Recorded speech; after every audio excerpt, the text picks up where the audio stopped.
सरस्वती नमस्तुभ्यं वरदे कामरूपिणी विद्यारंभं करिष्यामि सिद्धे भवतु मे सदा। वसुदेवं सुतं देवं कंसचाणूरमर्दनं देवके परमानन्दं कृष्णं वन्दे जगद्गुरुं। हरि ओम। कृष्णं वन्दे जगद्गुरुं। Can someone recollect something about the Gita? So welcome everybody. We are going to be starting a journey into the Bhagavad Gita. Before we begin, let us just try to piece together what we know about the Gita. Anybody, please feel free to unmute and just tell me something about the Gita. Yes, please. Anything. It's Bhagavad Gita. It was Lord Krishna helping Arjuna get in the right state of mind to stand up against his own family in the war to fight for the truth. There's no relationship where truth is concerned, and he was just guiding him on that. All right. Yes, Ji. So it was Krishna teaching Arjuna the way of truth. And this is something which is a very difficult aspect to quickly understand what truth is.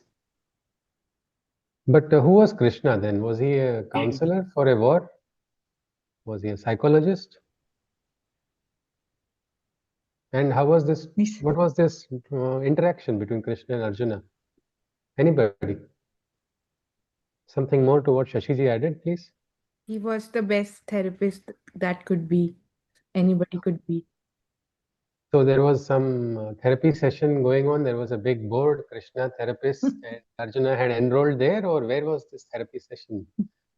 Krishna, the great psychotherapist. Most psychologists even today agree. If you look at some nice medical journals, you will find lots of articles on Krishna's model of psychotherapy. But where was this? How was it? Where was this therapy taking place? Anybody?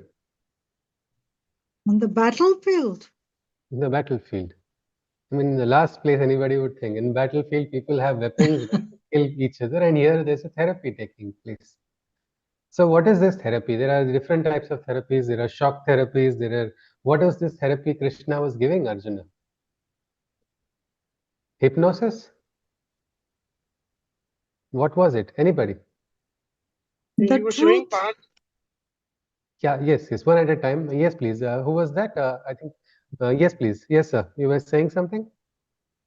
So he was showing the path and how to handle different situations in the war. So he was guiding. He was a guider for Arjuna to handle various situations in life. Yes, yes. So wasn't it through a dialogue? Yeah. It was through a dialogue between what we call samvada, between Krishna and Arjuna. This, I'll just mute everybody. Whenever you wish to speak, you please unmute anytime. So this dialogue was taking place between Krishna and Arjuna. When did this dialogue take place? Yesterday? Day before yesterday? Or some days back, some months back, some years back, some centuries ago? When was this? 5,000 years ago. Wow, it's 5,000 years ago. A dialogue. I mean, we are also having a dialogue, isn't it? All of us. Yeah. When we speak to each other. How long will we remember this? Sometimes moments, sometimes days. But maybe after 100 years, I don't think anybody else will be talking about our dialogue like this, isn't it? Like how Krishna and Arjuna, the dialogue between Krishna and Arjuna, the great Adbhuta Samvada, which took place between Krishna and Arjuna, is still remembered, still revered, because there is something in that dialogue. So even in ordinary dialogues also much can be done, but that dialogue must be like Krishna and Arjuna. Otherwise, it is a dialogue which is forgotten. Many times, what were you saying 5 minutes back? No, I also don't know what I was saying 5 minutes back is the response. How will anybody else remember? So this is a very special dialogue. Which language was this taking place in? Anybody? Sorry, I didn't catch the last line. Yeah, which was the language? I said Sanskrit. Sanskrit, Samyakkrutam, Sanskritam. Samskritam. Yes, yes. So first of all, many people have a question. Sanskrit language is meant for recitation of mantras, must be in the temples only. How No. can anybody have a dialogue in Sanskrit? Many people ask this question. Anybody here has that doubt that dialogues can take place in Sanskrit or not? Of course, we can talk in Sanskrit. Anybody here is conversant in Sanskrit? Or Sarala Sanskrit at least? Just basic Sanskrit? Samvad? अहमस्मि महोदय Oh, Samyak ji. Bhavatyaha nama kim ji? अहं श्वेता तिवारी अस्मि Oh, Shweta ji, namaskaram. Oh, Shweta ji is a Sanskrit teacher. She teaches Sanskrit to so many people, and she has, through her organization, Sanskrit Bharati, she has taught so many people. Yes. Namaskaram. We're very happy to see you, madam. So, yes, if you see, there's a dialogue, and a dialogue in Sanskrit language is taking place. Yet, more than the language, the content of this dialogue was so important. Language is definitely important. It is what we call, why is Sanskrit so important? You will understand as we read the Gita. The words in so many other languages, even English is sometimes very, what we can say, you have to use 100 words to describe a single word. For example, dharma. What is the meaning of dharma in English? Anybody can translate? No. Yes? Dharayati iti dharma. Dharayati iti dharya. Okay, dharma. Who is that? What is it? But in English, one word. Sanskrit, you can give a explanation about dharma, but in English, what is it? Normally people describe it as a religion. They normally correlate it with religion, but that is not dharma. Okay, because a student has a dharma, isn't it? Actually, everybody has a dharma. Yes, student Everybody has a has dharma. dharma. Shikshak has. Even a yes, labor has a dharma. yes, yes, yes. And each person has only one dharma, or sometimes one person has many dharmas. No, many dharmas.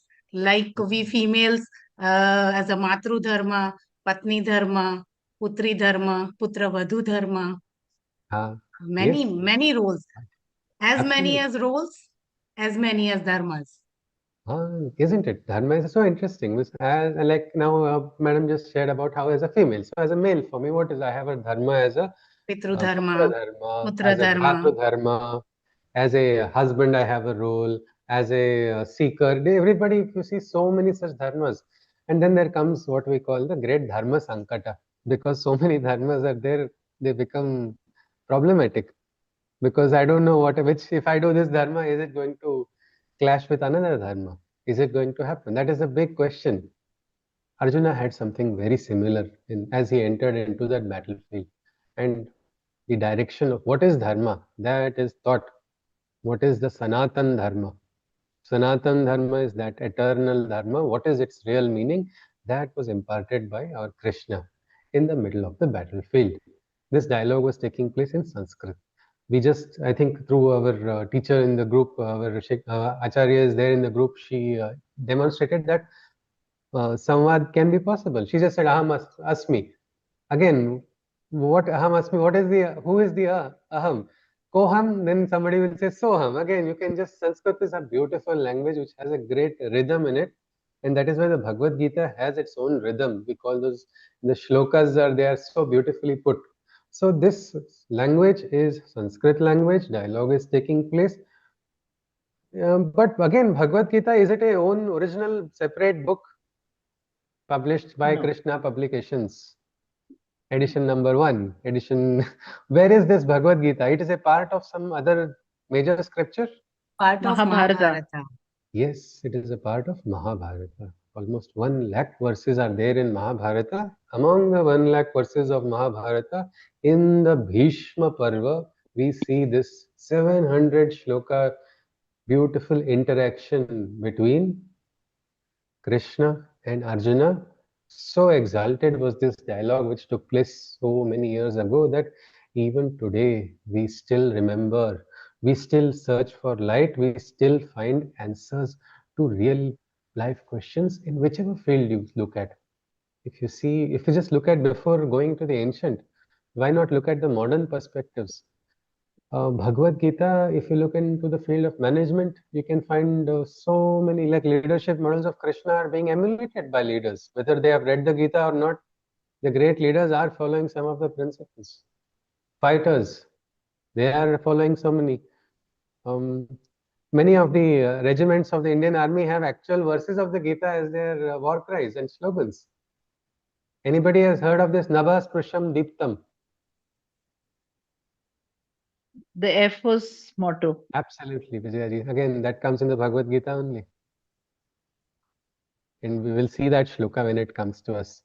Or if you look at, I think a very famous recently, a movie made that verse of Krishna, which he says, Kalosmi, the English version, I am death. Oppenheimer had quoted that as he watched the mushroom cloud.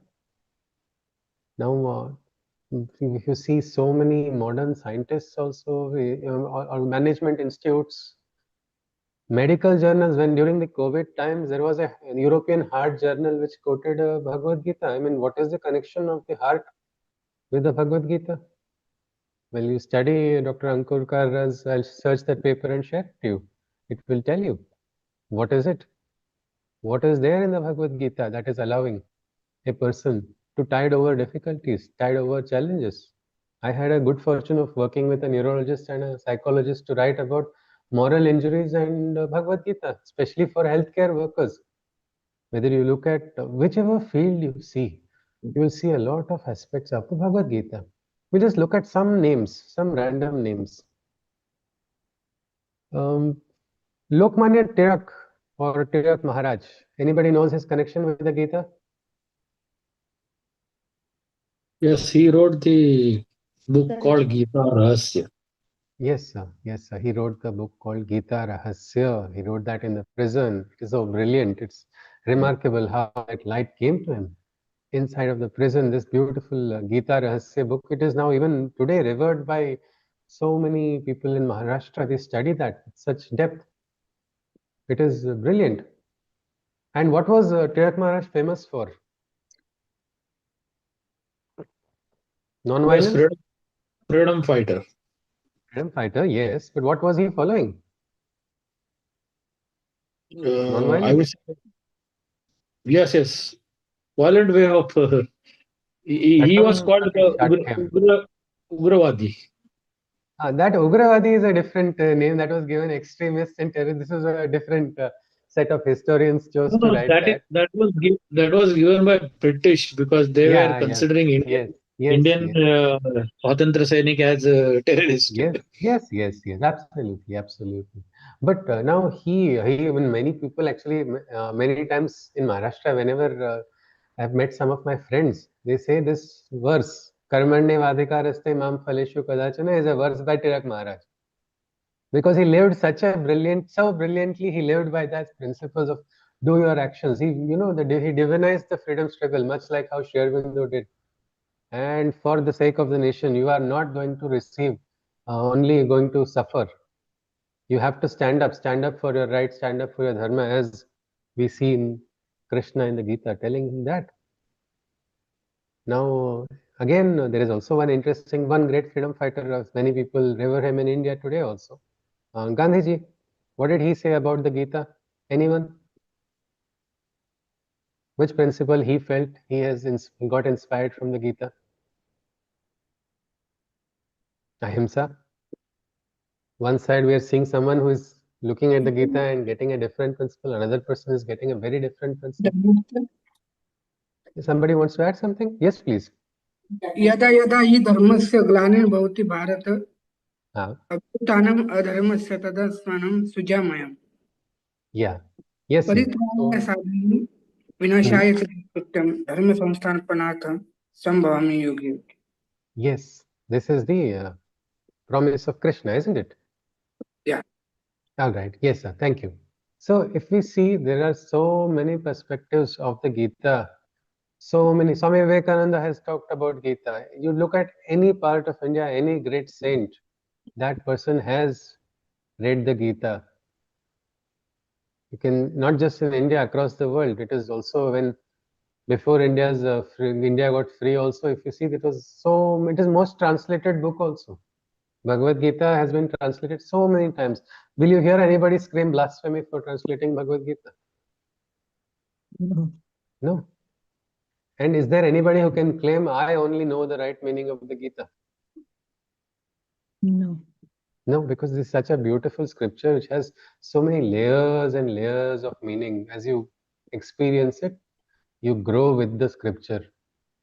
During, again, one experience of during the COVID period, there was this participant who shared that his father had gifted him the Gita nearly 18 years ago. Because of COVID period only, that person touched the Gita. And that person said he would carry the Gita everywhere, because in the flights also, but never read it, because he felt this is a very sacred scripture. If I carry it also, it is enough. How many of us have a Gita at home but have not read it? Many will do worshipping of the Gita. Many will offer flowers. But when Gita is going to walk around with you, you will see you don't have to carry the Gita. Gita is going to be carrying you around in life. Once you touch the Gita. And when is the right time to touch? The right time to touch the Gita is when your heart calls out. And there is a dialogue between Krishna and Arjuna. We will actually, as we begin, it is an important aspect to first establish the base before we start the study of the Gita. Once the connection with Gita is established, many have experienced that Swayam, Krishna himself, Yogeshwara himself comes to the direction of the seeker. People have got this experience. It is not just something which took place 5,000 years ago and has no relevance. Even today, if you see all the modern, if you see different places, now there's something called psycho-oncology, a new branch. There also people are now looking at Gita. In Nepal, there was a clinical trial done on the Gita for terminally ill cancer patients. Many people feel good just listening to the verses of the Gita.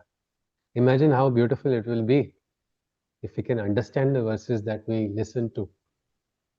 Even more beautiful it would be if we can actually live those. And that is exactly why we have to understand this Gita, and that is what we are going to be attempting in this journey. If we again go back to the base of the Gita, it is having a truth which is the Satya, the highest Satya, highest understandable, and what is something which is cognizable to the human mind, that is present in the Gita. Gita is part of Mahabharata, which is 5,000 years old. But is Gita the oldest scripture known to mankind? Anybody? Which is the oldest scripture? Yes? Vedas. Vedas, absolutely. And Vedas are, what is the language of the Vedas? Sanskrit. Sanskrit. Is it the same as the Sanskrit that is in the Gita? Or it is slightly different? Yes? Yes, anybody? The Ved, the Sanskrit of the Ved and the Sanskrit of the Gita.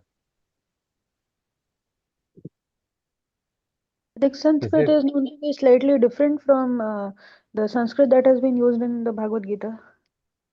Yeah, people nowadays call, one is Vedic Sanskrit, another is the classical Sanskrit, more structured.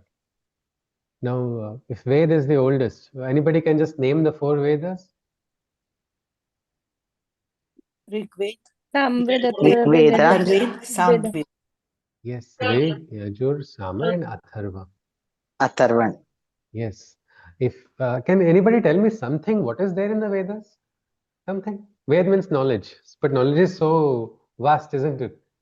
What is there if Ved is actually, it is a compilation, isn't it? Compilation of several what we call suktas. But something about the Veda, can somebody tell me? Purusha Sukta, Okay, Purusha Sukta. Rudram, Namakam, Chamakam.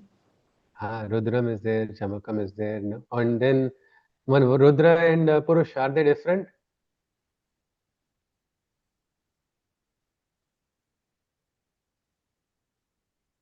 The sukta for the Rudra is invoking the Rudras, isn't it? And the sukta for the Purusha is invoking the Purusha. Purusha is Sri Krishna Vishnu. So, but is Vishnu different from Shiva? That is the biggest point of contention. People have so many fights also. Rudra is considered as the Adi Purusha. Rudra is considered the Adi Purusha. So that is there in the Veda, isn't it, Dhananjay ji? But what about Indra?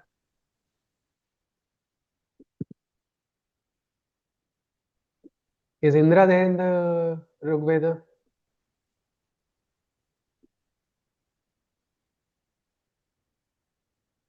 What are the devas who are found in the Veda? Anybody? We saw some names. Varuna, all the natural gods, what we see, all 5 elements of earth. There are 5 Pancha Mahabhutas, is it? Yes, yes. All right, that is okay. And in that way, the entire Srishti is made of the Pancha Mahabhutas, isn't it? By the divine. We have the Agni, Mitra, Varuna, Bhaga, Saraswati, Sarama Devi, so many of them, all the entire list of, you see, so many devas are there. Sometimes they are invoked singularly. If you see the first sukta of the Veda is the Agni Sukta. Somebody will say, is it fire? Well, this is the fire of the Vaishwanara. You will see the Vaishwanara in the Bhagavad Gita also. And what is the Agni of the Agni Sukta? Is it just the fire, physical fire, or is it something else? Sri Aurobindo has beautifully in his Secret of the Veda described the functioning of all of these devas. The Westerns just try to what they call naturalistic interpretation of the Vedas, as if suddenly human beings in Bharat saw the sunlight and just composed, oh, there is a sun today, so let us compose a Saura Suktam. Oh, it is morning. I have never seen a morning before. Let me randomly compose a Sukta for Usha Devi. It was not like that. These were actual, each of these suktas were composed in states of realization by various Vedic rishis. Atri was there, Bharadwaj was there, Angiras was there, so many such rishis as well as rishikas. After reaching a high state of consciousness, they were able to, like in a Varuna Sukta, there is a beautiful invocation where the rishi is saying, I can see the car of Varuna traversing the sky. What is he doing? He's actually visualizing in his occult plane some different visualizations they were put forward in the suktas. But we also saw that the Vedic Sanskrit is different from what is known Sanskrit. Now, somebody who wants to study the Vedas, thousands of hymns of the Vedas, how will we connect to it? If we have not got a chance, say any of you get an invitation to a Gurukul. Just imagine, hypothetically, a Gurukul is inviting you. You have got a chance to now join that Gurukul, and for the next, say, 1 year, 2 years, 3 years, you are going to get a chance to study the entire Ved. Will you be able to immediately join, leaving everything that you are doing? No. Anybody? Not possible for now. Not possible, isn't it? Though it must be very tempting. Really, it must be very interesting. Wow, what an opportunity it will be. But we know, isn't it? Our heart knows we have duties also, we have responsibilities also, which we cannot are leave. there. Yes, yes, yes. What if there is a way that you can try to connect with that same knowledge without letting go of responsibilities? Wouldn't that be wonderful? Well, that is what the Gita is doing. What is there in the Vedas can become accessible through the Gita. Use the Gita as a sopana, you will reach the same truth that is found in the Vedas. We had a small workshop of looking at certain suktas of the Vedas with a group of participants who had studied the Gita. Now, you see, Vedas are before the Gita, isn't it? So normally when people give commentaries on the Gita, they give reference of this Vedic Sukta or this particular verse of the Veda as because predates, what is predating is considered as a greater evidence. But we were so surprised that when we were reading Suktas, participants were recollecting various shlokas of the Gita. Meaning, studying the Gita will allow you to go closer to the Vedas. you will be able to understand. Just like the Vedas, there are also what we call the Upanishads. Anybody has heard of that, Upanishad? Yes. Yes. Something about the Upanishad, please? Anybody? Any?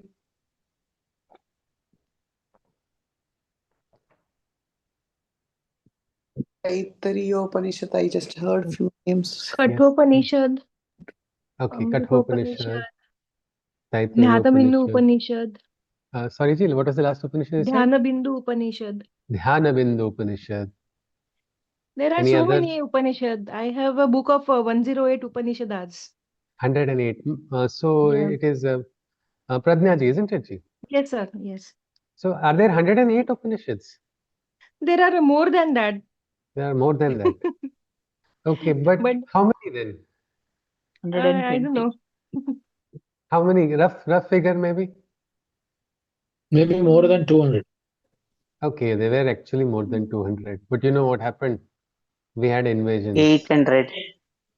Yeah, and these invaders were not happy in looting us. They wanted to break our backbone. They wanted us to get disconnected from the source of our strength.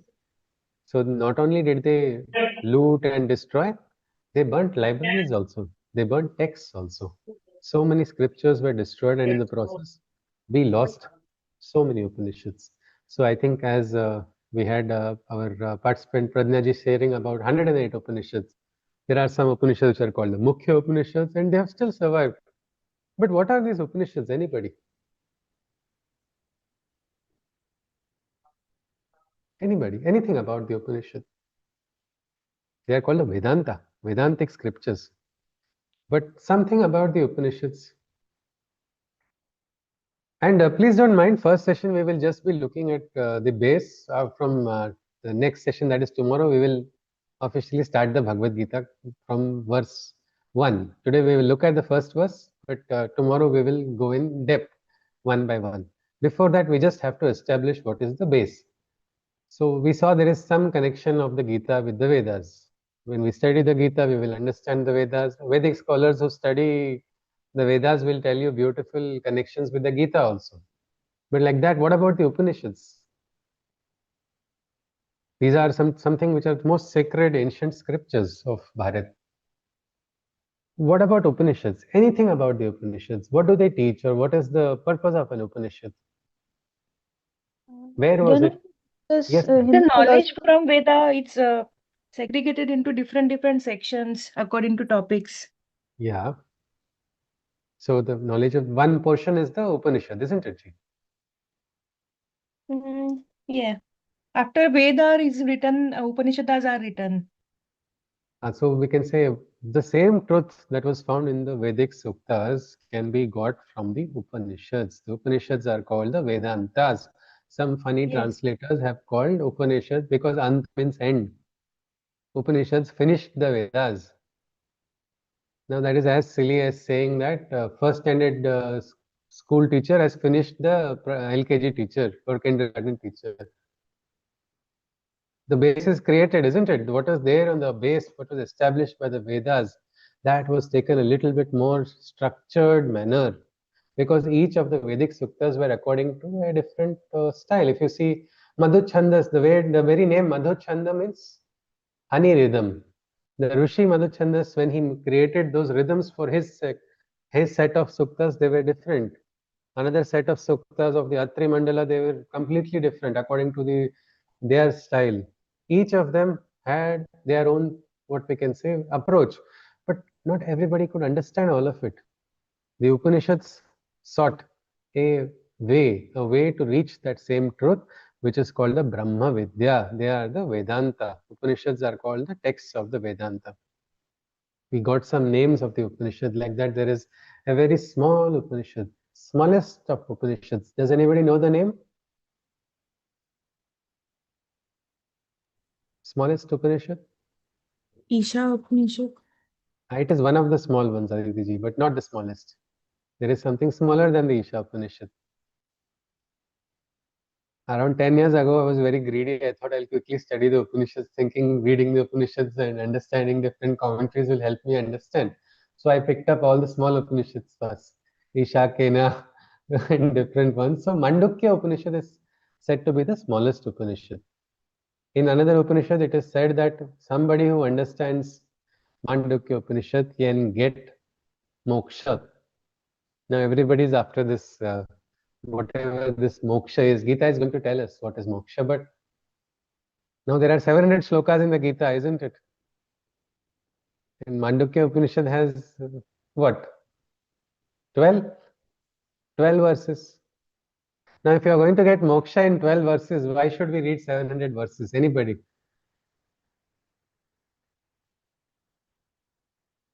To understand those 12 verses better.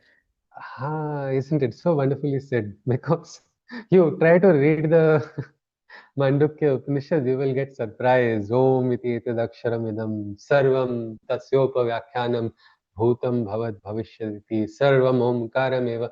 Everything is Om. Om is only the past, Om is the present, Om is the future. What is Mandukya Upanishad talking about? You will suddenly wonder, what is it?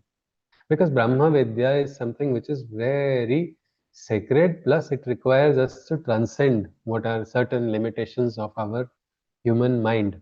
Though we feel our mind is really powerful and quite unlimited, there are limitations. Without transcending that, the Vedantic wisdom is not possible. And some of the, like Mandukya Upanishad speaks in the form of a very riddle, in a manner of a riddle. But even more you will see in the Kena Upanishad. It begins with a question only. Ke Nishitam. How did the beginning take place? How did the world come into existence? Or like somebody said, Kathopanishad. Kathopanishad is like a story. I think we all like it, isn't it? Stories. Children always like stories when they hear it from their parents or grandparents. Well, start reading the Kathopanishad, you will see a beautiful story of Nachiketas, a young boy, going directly to the abode of Yama, and the dialogue between Nachiketas and Yama. How do we understand that? Well, again, one very nice experience we had was Gita participants while reading Kathopanishad. That was around 4 years back. They all exclaimed with laughter, saying, "This is the same. Yama is copying the verses of Krishna." Or somebody said, "If I see Yama, I'm going to say, change your rupa. Come as Krishna. I'm not afraid of you." Because these verses were so similar in the Kathopanishad and the Bhagavad Gita. So Bhagavad Gita, if we have never read the Upanishads, we must know what the Upanishads are. They are like many people say, what is the practical use of Upanishad? One person actually asked me a straight question, what is the use of Upanishad in my everyday life? What is the answer to that is, what is the use of philosophy in anybody's life? Anybody? What is the use of philosophy? Is it needed? I think to understand the life more better in a better way. But if you don't understand also, you will live life, no? Yes, but then the understanding would not be there. What So are we living and life why in we are ignorance, living? isn't it? Somebody who says, "Meri koi philosophy nahi, I don't have any philosophy." Even that is a philosophy, no? Yeah. So actually, it makes a lot of difference. Our entire life experience, you can either experience a great sorrow or you can experience ananda. It is just the same life, the same life. A person who is always seeing something which is horrible, why this has happened to me, why that has happened to me. Actually, that person has not really suffered so much. How much a person who is actually experiencing so many things but has understood some secret of life. Like just a small example of a story which I had heard while growing up, of one man who was always seeing the light of things, no matter what happens, seeing what is positive, what is nice in it. And that really irritated his neighbor so much. What is this? This person is always happy, always smiling, always finding something positive. So this person, when he had an accident and he had to lose one leg, his neighbor came to see. Now what will he have positive to say? He has lost one leg. So he came and asked him, "I'm so sorry you got this injury, but now tell me, what positive can you see in this accident?" He laughed and he said, "I have to wear one shoe less." Look at that. Isn't that a brilliant philosophy where no matter what happens, well, that is the Bhagavad Gita. Bhagavad Gita is a philosophy of life which is going to help us sharpen our mind, sharpen our bodies also. Gita tells us to take care of the body as well. Idam shariram kaunteya is what Krishna says. Many people ignore the physical body. Well, if we start practicing the Gita or understand Krishna's teachings of the Gita, we will see how our entire life philosophy changes. And all these Upanishads, sometimes Brahma Vidya seems so far away, but with Krishna's touch, with Krishna's grace, we can understand even the Upanishads. That is why Bhagavad Gita is called an Upanishad in itself. They call it Gita-Upanishad. The Bhagavad Gita is also an Upanishad. And I would say after our study of these 18 chapters, which we are going to do together, we are going to read all the shlokas of this Gita, and we are going to try to understand. We're going to try to understand it. But after the study of the Gita, even just a sincere study of the Gita, pick up any Upanishad you want. Any Upanishad, when you pick up, you will have a great joy in seeing some light from the Gita taking you and leading you into a beautiful truth of the Upanishad.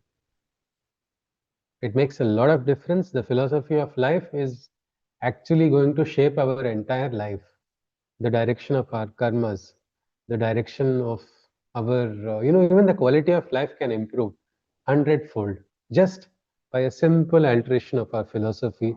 And this is what Krishna is going to do through the Bhagavad Gita. The dialogue maybe for Arjuna got over long back, but there are thousands and thousands of souls who continue to receive guidance from Krishna, whose dialogue has never stopped. He has been talking, and that is how we are going to be looking at this Bhagavad Gita. Before we look at the Gita that we are going to be looking at, Gita means, anybody, what is the meaning of Gita? A Gita song. means song. Song. Yes, absolutely. This is a song sung by our Krishna God. himself. Bhagavad Gita.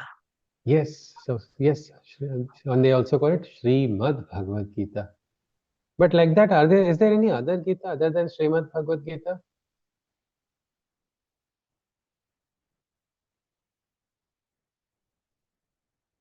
Yes, anybody? So I couldn't hear you, please. Gita. Yes, Navneet ji, perfectly said. There's Uddhav Gita, Ashtavakra Gita. Anybody has heard of Anu Gita? No. It is again by Krishna. You know, something very interesting happened. After the Bhagavad Gita, what happens if we know the story of the Mahabharata? The war takes place. Arjuna gets so busy in the war. So many moments, so much, what we can say, you can imagine adrenaline rush and everything and all of that. He feels, oh no, I'm losing touch with what was beautifully said by Krishna. I need to revise. I need to go back. Because many times why people keep studying the Gita again and again, because the more you study, the more it's like a revision. A revision will help us to revisit the principles. And in the process, it is so special for us to get a chance to touch the words of Krishna himself. For a human to touch the word of God, how beautiful it is. Something of that Arjuna felt. And he asked Krishna, tell me the Gita again. What did Krishna do? Could he say it again? He said, no, I can't say it again. Because now that time is gone. I can tell you the summary.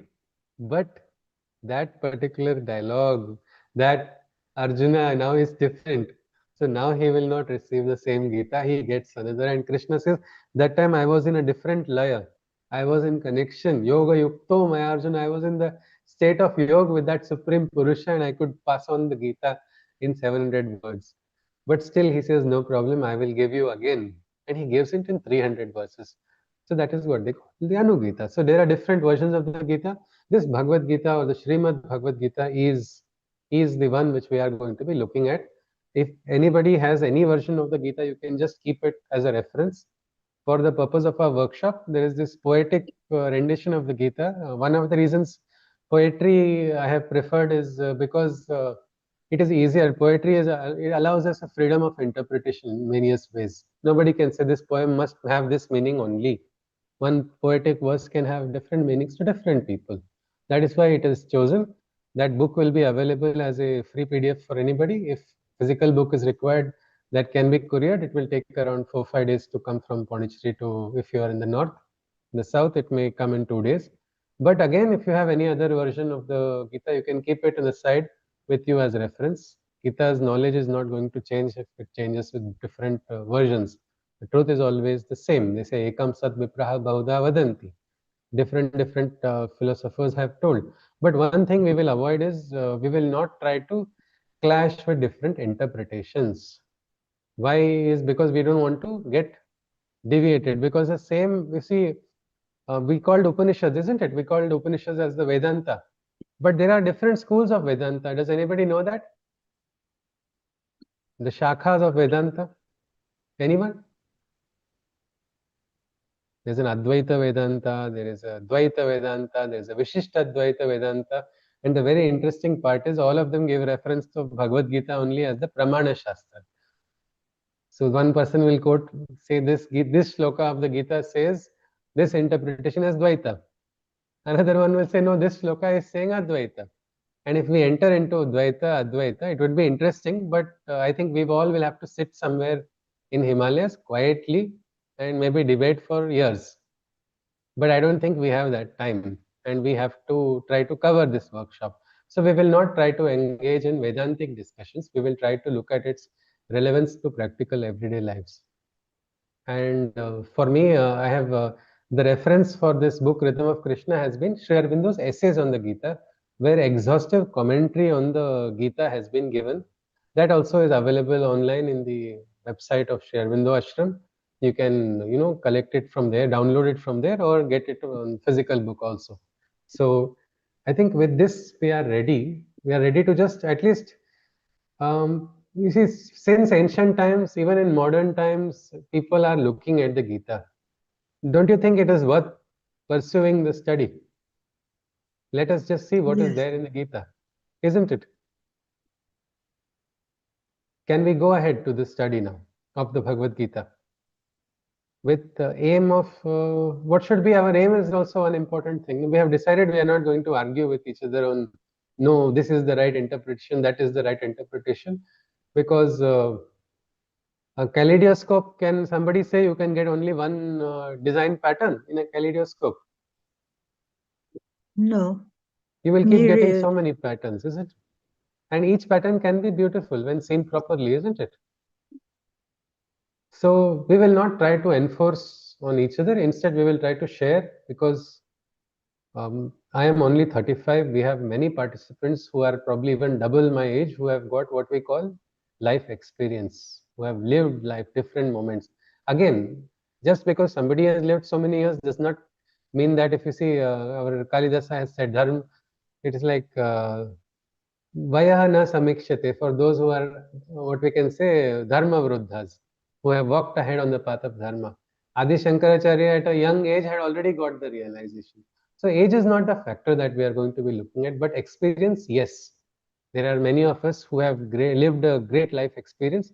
We will try to interpolate or extrapolate the verses of the Gita in light of that experience, and try to look at how things can be understood better. We will keep our aim only on the interpretation of the Gita in everyday lives. So that will be our aim, and we will try to look at the verse one by one. So before we begin, let us just come into the story of the Gita. So this is Gita is having a dialogue between Krishna and Arjuna in the middle of the battlefield. Can somebody just tell me something about who is Krishna, who is Arjuna? As basic as it is. We don't have to go into the full lineage. Arjuna is one of the Pandavas. Okay, ji. Arjuna is one of the Pandavas, yes. And Krishna in relation is Arjun's cousin. But he's not a Pandav, is it? He is not Pandav. He is a Yadav. He is a Yadav. Okay. Then? He calls Bua. He calls Bua to Kunti. So okay. In that yes, way they become cousins. Okay. So basically it is some gathering of two cousins, or there are other characters involved? And what is the scene? What is happening there? Krishna is giving lessons to Arjuna in the battlefield, wherein he is giving advices what to do, what not to do, all that. Okay, Ji. And the other characters are not physically evolved over there, but emotionally, Arjuna is taking that to himself.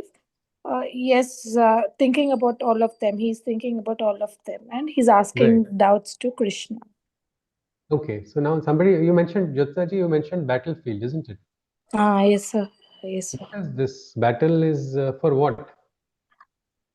It is a war between Kauravas and Pandavas. It is in the relationship only. The war is between them, Kauravas and Pandavas. So there's one more party called the Kauravas. So Pandavas are there and Kauravas there. Kauravas are there. But are they? So they are what? Different dynasties from different places, or? Yeah, Kuru clan, something. All are from the Kuru clan, isn't it? Yeah. But we can say predominantly there are 5 Pandavas and how many Kauravas? 100 Kauravas. 101. 101 Kauravas. 101 Kauravas and 5 Pandavas. Now, what is this fight for? Anybody? There was a land dispute between them. Oh, property dispute. That we all Property very well disputes were there. brothers Dharma fight Yuddha. today also, isn't it? Okay, so which is this prime property, which is a very good property, which has great value, which people are fighting for? Where is this located? Delhi. Hastinapur. Delhi. Hastinapur. Market rates even that time were high, is it? Now also that time also fights going on. Well, yes, this is, if you very simply you call it, it is like a property dispute. But if you see, it is also a Dharma Yuddha. The Dharma Yuddha. If you say Dharma Kshetre Kurukshetre Samaveta Yudh, so it begins with Dharma Kshetra and the Kurukshetra. One more interesting reason that, you know, that Kurukshetra was a huge battleground. Who chose this battleground? Anybody? Krishna himself? Yes, Krishna himself. There are so many reasons why somebody says, because, well, it has to, there were so many people, you need to have a big ground. No other place was bigger than this. Because though there were only 5 Pandavas and 101 Kauravas, there were other kings involved also. And this place was a place which was sanctified by the tapasya of the first Kuru king. He had even received a vardhan.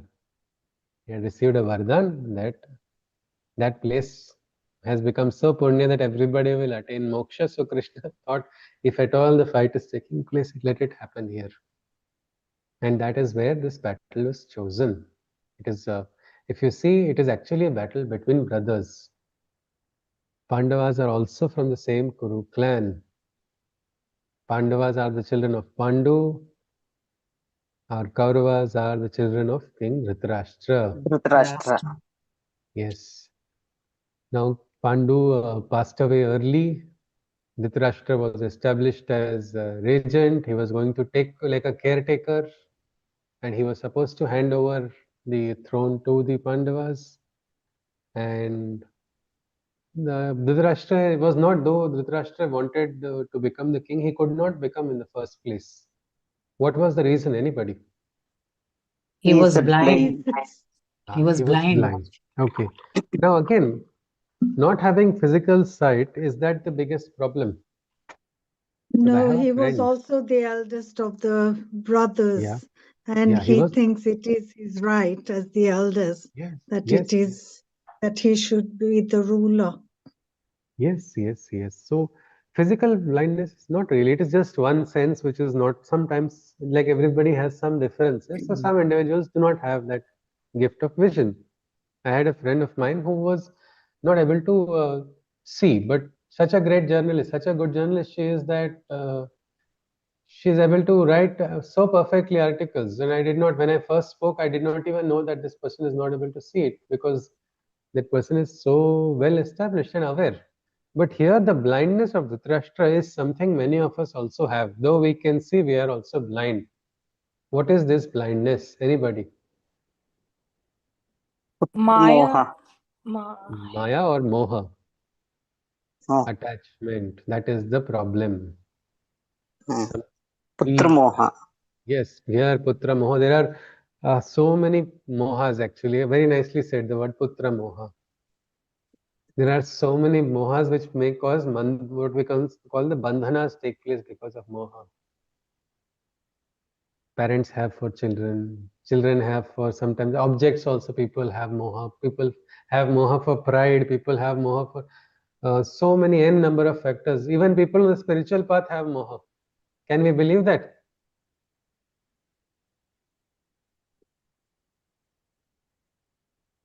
Yes or not? Yes. Why Yes. not? Absolutely, absolutely. Yes. Because we Yes, will, yes. one will, after reaching at some level in spirituality, they will start comparing themselves with others. That this person has not get this achieve. I mean, I am now so greater. I am. Who is there equal to me? So what we call that is again what we can see in the Bhagavad Gita that ahankara. ahankara comes in. Ahankara inside of one person only finds the ahankara inside of another person, isn't it? You are so egoistic. Who is saying that? The person who is having ego is telling it to the other person. So this aspect of becoming It's like blind. yat pinde tat brahmande. What is there in you, you will see in others. Yes, yes, absolutely. Beautifully said. So this is what was there in Dhritarashtra. And because of that, he was not the right ruler. He was not the right ruler to rule. But what has he done? He has allowed Duryodhana to take control. And so Duryodhana, by who is actually well known for his cunningness, so many things, all the Kauravas actually tried to eliminate the Pandavas. Now that cannot be considered anything good, isn't it? It's all attempt to murder so many times. They kept failing. Why? Because there was a divine backing. When the divine is with you, nobody can go against you. Jako rakhe saya mar sake na ko, it is said, isn't it? Like that, the Pandavas were blessed by their virtues, their good deeds. This is dharmo rakshati rakshitaha. Those who protect the dharma get protected by the divine himself. So like that, Pandavas kept escaping. But what happened in the last was Dhritarashtra could not convince Duryodhana. Duryodhana decided that I am going to be the king. And now Krishna, because this is not right, it was not right at all. Krishna decided to intervene because Krishna is like an impartial friend on both sides. So Krishna he goes as a messenger and he tells them, let the Pandavas receive just 5 small villages so that they can continue the dharma of their father. They can continue and rule. What is their dharma? They are the Kshatriyas, isn't it? The Kshatriyas have to do their duty. Let them fulfill their basic duties. Give them 5 villages, you can have everything. Isn't that a very reasonable offer? But Duryodhan was not ready to give needle tip. Needle tip, of land all. Yes, yes, yes. Look at that. How does this happen? Well, this is arrogance.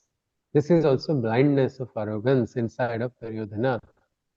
He says, if these people are Kshatriyas, let them stand and claim like a Kshatriya, let them fight. This was the very, very, what we can say, disturbing fact. And then something even interesting happened. Now Krishna went to intervene. Krishna, we'll not go into the full Mahabharata because it is, frankly, I myself don't know all of it. And it is so beautiful, it will take a lot of time to study it. And there are so many perspectives to it. But in light of the Gita, well, Krishna attempted, but that talk did not succeed. How crazy it sounds, isn't it? Krishna is attempting to mediate, but that is not working.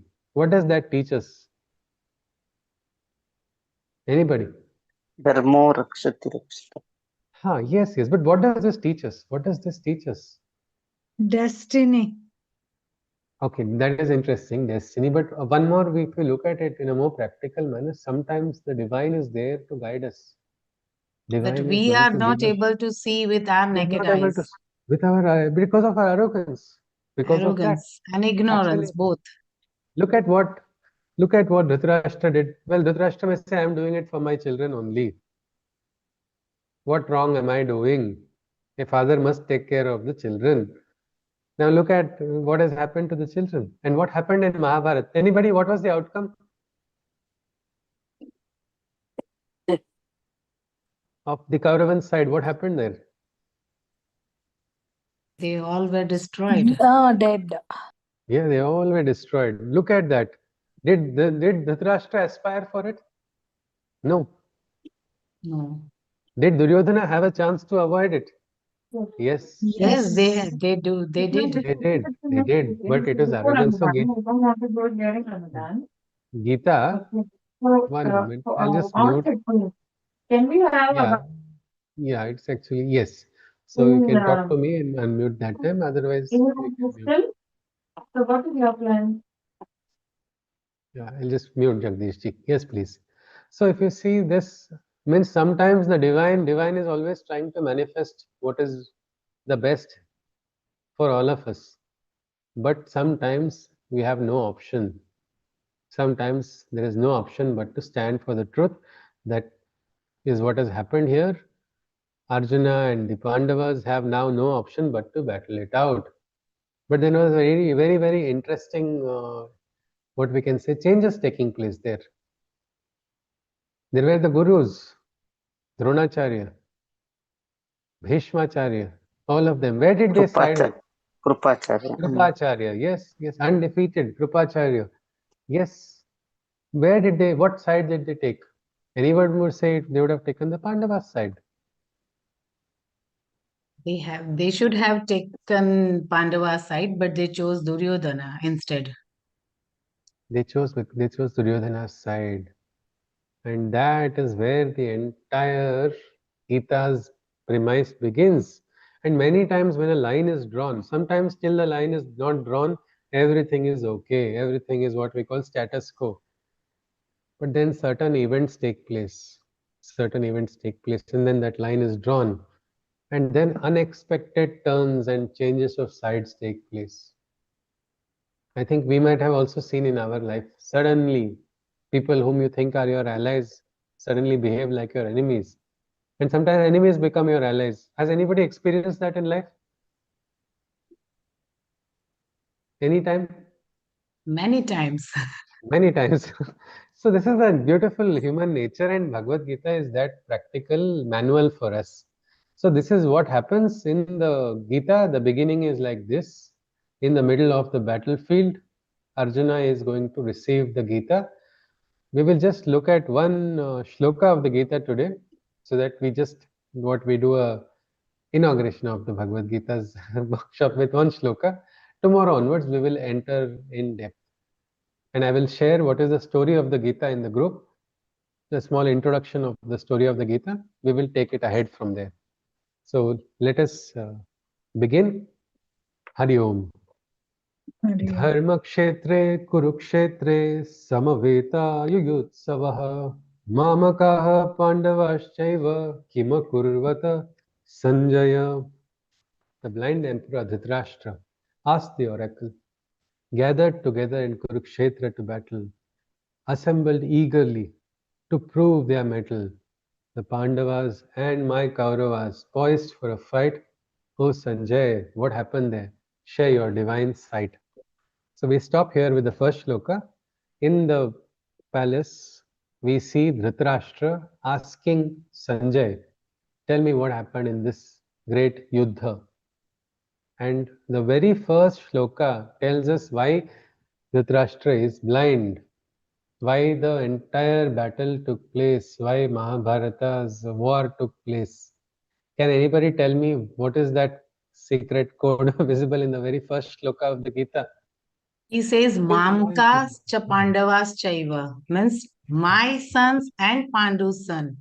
Yeah, isn't it? For an uncle, brother's children are also like his children, isn't it? Like there is his. But no, not for him. So here the father is only having the divide. What is going to enter into the next generation? It is going to That seed of divide has already been planted. And that is what is visible here. He does not look at Pandus as his own. He can say Mama Kaha, including both. What is the fight taking place between my children? Both are my children. No. So this, I think Dr. Chiragji has written, particularly when he was appointed as a caretaker. Yes, that was his responsibility. So this is what happens. Yes, please. Somebody wants to add something. Sorry. I was just going to say, if he thought both his brother's children and his children as my children, yeah, I don't think the war would have arisen. Absolutely, absolutely. Isn't it? But this happens, no? This is what we call moha. And this moha leads to downfall of the greatest of greats. Dronacharya, the guru, Dronacharya also had moha for his son. Pitamaha Bhishma had a moha for the pledge. His personal pledge took so much predominance. He said, I will serve the king I will serve the king, no matter who it is. That is the pledge I took. Now, what is the spirit of the pledge? When you serve the king, you are serving the kingdom, isn't it?